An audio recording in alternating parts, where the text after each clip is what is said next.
அஸ்ஸலாமு அலைக்கும் வரஹ்மத்துல்லாஹி வபரகாத்துஹு.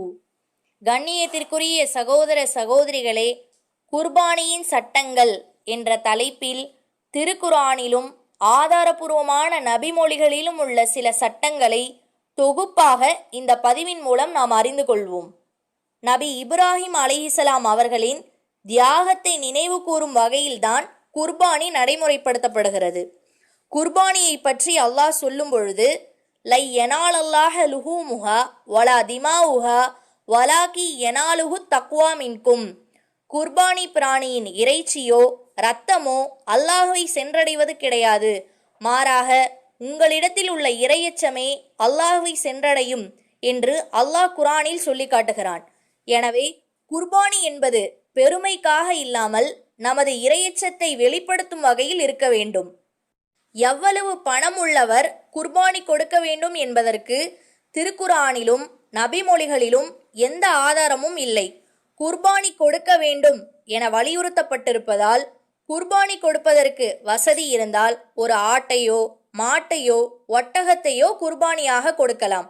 அதற்கு வசதி இல்லை என்றால் மாட்டிலோ ஒட்டகத்திலோ 7 நபர்கள் கூட்டாக சேர்ந்து குர்பானி கொடுக்கலாம். அதற்கும் வசதி இல்லை என்றால் அவர் மீது குர்பானி கொடுப்பது கடமையாகாது. கடன் பெற்றாவது குர்பானி கொடுக்க வேண்டும் என்று சிலர் நினைக்கிறார்கள்.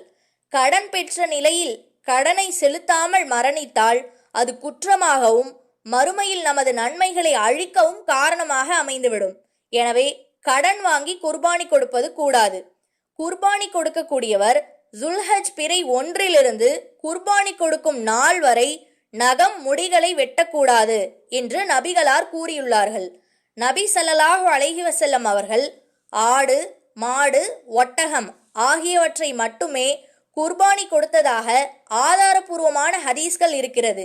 எனவே இம்மூன்றை தவிர வேறு எதையும் குர்பானி கொடுக்க கூடாது.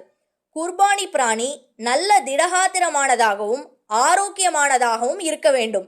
எந்த குறையும் இல்லாததாக இருக்க வேண்டும். தெளிவாக தெரியும் நொண்டி, தெளிவாக தெரியும் குருடு, தெளிவாக தெரியும் நோய், எலும்பில் மஜ்ஜை இல்லாத மெலிவு ஆகிய குறைபாடுகளுடைய பிராணியை குர்பானி கொடுப்பது கூடாது என்று நபிகள் நாயகம் ஸல்லல்லாஹு அலைஹி வஸல்லம் அவர்கள் கூறியிருக்கிறார்கள்.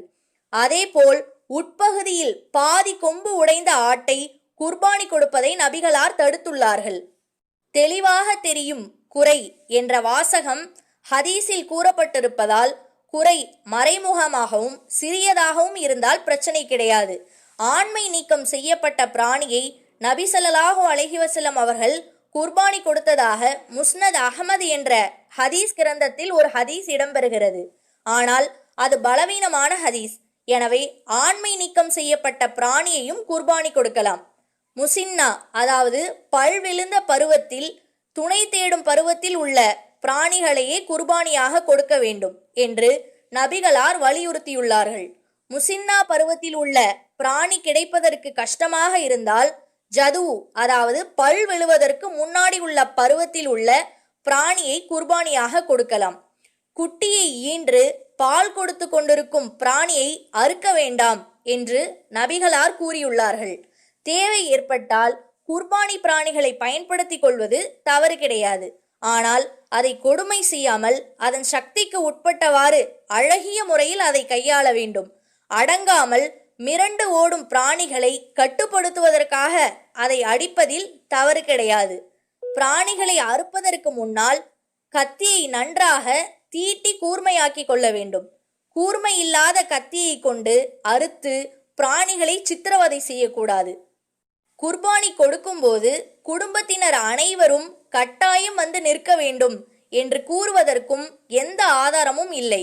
இது தொடர்பாக வந்துள்ள அனைத்து ஹதீஸ்களும் பலவீனமானவையாக இருக்கிறது. குர்பானி பிராணியை கிப்லாவை முன்னோக்கிதான் அறுக்க வேண்டும் என்று கூறுவதற்கும் ஆதாரபூர்வமான ஹதீஸ் எதுவும் இல்லை. இது தொடர்பாக பைஹக்கியில் இடம்பெறும் ஹதீஸ் பலவீனமானதாக இருக்கிறது.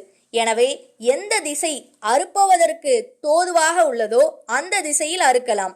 சில ஊர்களில் அறுப்பதற்கு முன்னால் பிராணியை குளிப்பாட்டுவது, மஞ்சள் பூசுவது, கண்களில் சுர்மா இடுவது, கொம்புகளில் பூ சுற்றுவது போன்ற செயல்களை செய்கின்றார்கள். இவையெல்லாம் பிற மதத்தவர்களிடமிருந்து காப்பியடிக்கப்பட்டவையாகும். பிராணியை அறுக்கும்போது பிஸ்மில்லாஹி வல்லாஹு அக்பர் என்று மட்டுமே கூற வேண்டும். பிராணியை அறுக்கும்போது சிலர் வஜ்ஜஹத்து வஜ்ஹியல் இல்லதி என்ற துவாவை சிலர் ஓதுகிறார்கள். இது பற்றி அபூதாவுத், பைஹக்கி, இப்னு மாஜா போன்ற நூல்களில் ஒரு பலவீனமான செய்தி இடம்பெறுகிறது. எனவே இந்த துவாவை ஓதுவதற்கு எந்த ஆதாரமும் இல்லை. குர்பானி பிராணியை மோதினார் அல்லது ஆலிம்கள் தான் அறுக்க வேண்டும் என்ற கருத்து பலரிடம் இருக்கிறது. இது தவறாகும். வீட்டில் உள்ள யாரும் அறுக்கலாம். அறுக்க தெரியாவிட்டால் மற்றவர்களை அறுக்க சொல்லலாம். குர்பானி பிராணியை பெண்களும் அறுக்கலாம். நபி ஸல்லல்லாஹு அலைஹி வஸல்லம் அவர்கள் ஒரு பெண் அறுத்ததை அங்கீகரித்துள்ளார்கள். குர்பானி பிராணியை பகலில் மட்டும் அறுக்கும் வழக்கம் மக்களிடம் இருக்கிறது. இரவில் பிராணியை அறுப்பதற்கு குர்ஆனிலோ நபிமொழிகளிலோ எந்த தடையும் இல்லை என்பதால் விரும்புபவர்கள் இரவிலும் அறுத்து பலியிடலாம். குர்பானி பிராணியை உல்ஹியா, குர்பானி என்று இரண்டாக பிரித்து, உல்ஹியா என்றால் தொழுகைக்கு முன்பு அறுக்கலாம் என்றும், குர்பானி என்றால் தொழுகைக்கு பின்புதான் அறுக்க வேண்டும் என்றும் சிலர் கூறுகிறார்கள். இவ்வாறு பிரித்து செய்வதற்கு எந்த ஆதாரமும் கிடையாது. உல்ஹியா என்பதும் குர்பானி என்பதும் ஒன்றுதான். ஹஜ் பெருநாள் தொழுகை முடித்த பின்பரே குர்பானி கொடுக்க வேண்டும். அதற்கு முன்னர் கொடுத்தால் அது குர்பானியாக கணக்கில் கொள்ளப்படாது. தொழுகை முடித்தவுடன் தான் அறுக்க வேண்டும் என்று நபிகளார் நிர்ணயித்து விட்டதால் அதையே குர்பானி கொடுக்க துவங்குவதற்குரிய நேரமாக எடுத்துக்கொள்ள வேண்டும். மக்கள் இதை அறியாமல் ஃபஜர் ஆரம்பித்தவுடனே அறுத்து விடுகிறார்கள். தெரியாமல் தொழுகைக்கு முன்னால் அறுத்துவிட்டால் தொழுத பின்பு மற்றொரு பிராணியை அறுக்க வேண்டும். சிலர் குடும்பத்தில் உள்ள ஒவ்வொருவருக்கும் ஒரு ஆடு கொடுக்க வேண்டும் என்றும், சிலர் 3 நபருக்கு ஒரு ஆடு கொடுக்க வேண்டும் என்றும், மற்றும் பலர் ஒவ்வொரு குடும்பத்திற்கும் ஒரு ஆடு கொடுத்தால் போதும் என்றும் கூறுகின்றார்கள். இவற்றில் ஒரு ஆடு ஒரு குடும்பத்திற்கு போதுமானது என்பதே சரியான கருத்து. ஏனென்றால் நபி ஸல்லல்லாஹு அலைஹி வஸல்லம் அவர்களுடைய காலத்தில் சஹாபாக்கள் தங்களுக்கும் தங்களது குடும்பத்தினருக்கும் சேர்த்து ஒரு ஆட்டை மட்டுமே குர்பானியாக கொடுத்துள்ளார்கள். தேவைப்பட்டால் பெருமையாக இல்லாமல் கூடுதலாக அறுத்து கொள்ளலாம். குர்பானி கொடுத்த பிராணியின் மாமிசத்தை 3 பங்காக வைத்து ஒரு பங்கை தனக்காகவும் மற்றொரு பங்கை சொந்தக்காரர்களுக்கும் மற்றொன்றை ஏழைகளுக்காகவும் கொடுக்க வேண்டும் என்று நினைக்கிறார்கள். இப்படி சொல்வதற்கு ஆதாரபூர்வமான எந்த ஹதீஸும் இல்லை. நமக்கும் எடுத்துக்கொண்டு மற்றவர்களுக்கும் எவ்வளவு வேண்டுமானாலும் கொடுக்கலாம். ஏழைகளுக்கு கொடுக்காமல் உண்ணக்கூடாது. குர்பானி பிராணியின் தோல், அதன் மீது கிடந்த கயிறுகள் போன்றவற்றை உரித்தவருக்கு கூலியாக கொடுக்கக்கூடாது. இதை தர்மமாக ஏழைகளுக்கு வழங்க வேண்டும். குர்பானி இறைச்சியை முஸ்லிம் அல்லாதவர்களுக்கு கொடுக்க எந்த தடையும் இல்லை. ஃபகுலு மின்ஹா வாத்தியுமுல் பாயிசல் ஃபகீர், அதிலிருந்து நீங்களும் உண்ணுங்கள், சிரமப்படும் ஏழைகளுக்கும் உணவளியுங்கள் என்று 22வது அத்தியாயம் 36வது வசனத்தில் அல்லாஹ் கூறுகிறான். இந்த வசனத்தில் பொதுவாக ஏழைகளுக்கு கொடுக்க வேண்டும் என்றுதான் கூறப்பட்டுள்ளது. ஆனாலும் பெருநாள் கொண்டாடும் முஸ்லிம்கள் அன்றைய தினம் சிரமப்படக்கூடாது என்ற நோக்கத்தில்தான் குர்பானி வலியுறுத்தப்பட்டுள்ளது.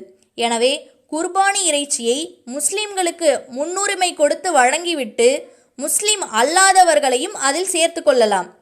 பிராணிகளை அறுக்கும்போது நரம்புகள் நன்றாக துண்டிக்கப்பட்டு அவற்றின் இரத்தம் வெளியேற்றப்பட வேண்டும். ஏனென்றால் இரத்தம் இறைவனால் தடுக்கப்பட்டுள்ளது. இதை அறியாமல் பலர் ஆடுகளை அறுக்கும்போது வெளிவரும் இரத்தத்தை எடுத்து சமைத்து சாப்பிடுகிறார்கள். இறந்தவர்கள் சார்பாக குர்பானி கொடுப்பதற்கு ஆதாரபூர்வமான எந்த ஹதீஸும் இல்லை. இதற்கு ஆதாரமாக எடுத்து காட்டப்படும் ஹதீஸ்கள் அனைத்தும் பலவீனமானதாக இருப்பதுடன் ஆதாரபூர்வமான ஹதீஸ்களுடன் இதுவரை சொல்லப்பட்ட செய்திகள் அனைத்தும் திருக்குரானிலிருந்தும் ஆதாரபூர்வமான நபிமொழிகளிலும் உள்ள ஆதாரங்களின் அடிப்படையில் சொல்லப்பட்ட செய்திகளாகும். நபி வழிப்படி நமது குர்பானி வணக்கத்தை அமைத்துக் கொள்வோமாக. உள்ளதை உள்ளபடி விளை